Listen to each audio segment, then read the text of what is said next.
The cold rays of the moon streaked down from the night sky and bounced off the rolling surf, which burst into suspended sprays of white or isolated waves crashed into the rocks of the shoreline.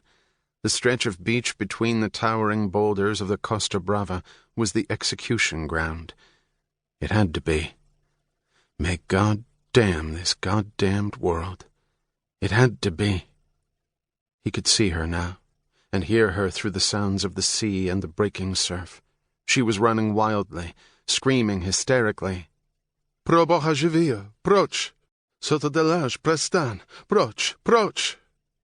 Her blonde hair was caught in the moonlight, her racing silhouette given substance by the beam of a powerful flashlight 50 yards behind her. She fell.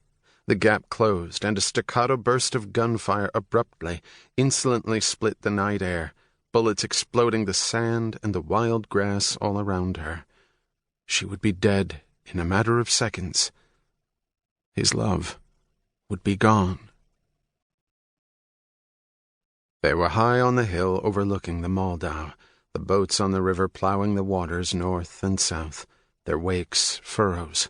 The curling smoke from the factories below diffused in the bright afternoon sky, obscuring the mountains in the distance, and Michael watched, wondering if the winds above Prague would come along and blow the smoke away so the mountains could be seen again. His head was on Jenna's lap, his long legs stretched out, touching the wicker basket she had packed with sandwiches and iced wine. She sat on the grass, her back against the smooth bark of a birch tree. She stroked his hair, her fingers circling his face, gently outlining his lips and cheekbones. "Mikhail, my darling, I was thinking, those tweed jackets and dark trousers you wear, and that very proper English which must come from your very proper university, will never remove the Havlicek from Havelock." "I don't think they were meant to. One's a uniform of sorts, and the other you kind of learn in self-defense." He smiled, touching her hand. "Besides, that university was a long time ago." "So much was a long time ago, wasn't it? Right down there." "It happened." "You were there, my poor darling." "It's history. I survived." "Many did not." The blonde woman rose, spinning in the sand, pulling at the wild grass, plunging to her right, for several seconds eluding the beam of light. She headed toward the dirt road above the beach, staying in darkness, crouching, lunging, using the cover of night and the patches of tall grass to conceal her body. It would not do her any good, thought the tall man in the black sweater at his post between 2 trees above the road, above the terrible violence that was taking place below, above the panicked woman who would be dead in moments. He had looked down at her once before, not so very long ago.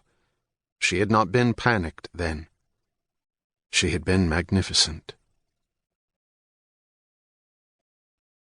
He folded the curtain back slowly, carefully in the dark office, his back pressed against the wall, his face inching toward the window. He could see her below, crossing the flood-lit courtyard, the tattoo of her high heels against the cobblestones echoing martially up between the surrounding buildings.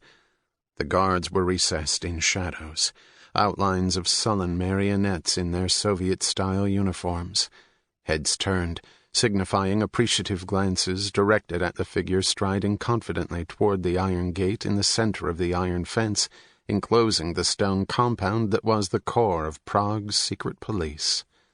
The thoughts behind the glances were clear. This was no mere secretary working overtime. This was a privileged kurva who took dictation on a commissar's couch till all hours of the night. But others, too, were watching, from other darkened windows. One break in her confident stride, one instant of hesitation, and a phone would be picked up and orders of detention issued to the gate. Embarrassments, of course, were to be avoided where commissars were concerned, but not if there appeared to be substance behind suspicions. Everything was appearance. There was no break, no hesitation. She was carrying it off. carrying it out. They had done it. Suddenly he felt a jolt of pain in his chest. He knew what it was. Fear. Pure, raw, sickening fear. He was remembering. Memories within memories. As he watched her, his mind went back to a city in rubble, to the terrible sounds of mass execution. Lidica. And a child, one of many children, scurrying through the billowing grey smoke of burning debris, carrying messages and pockets full of plastic explosives. One break, one hesitation, then history. She reached the gate. An obsequious guard was permitted to leer. She was magnificent. God, he loved her.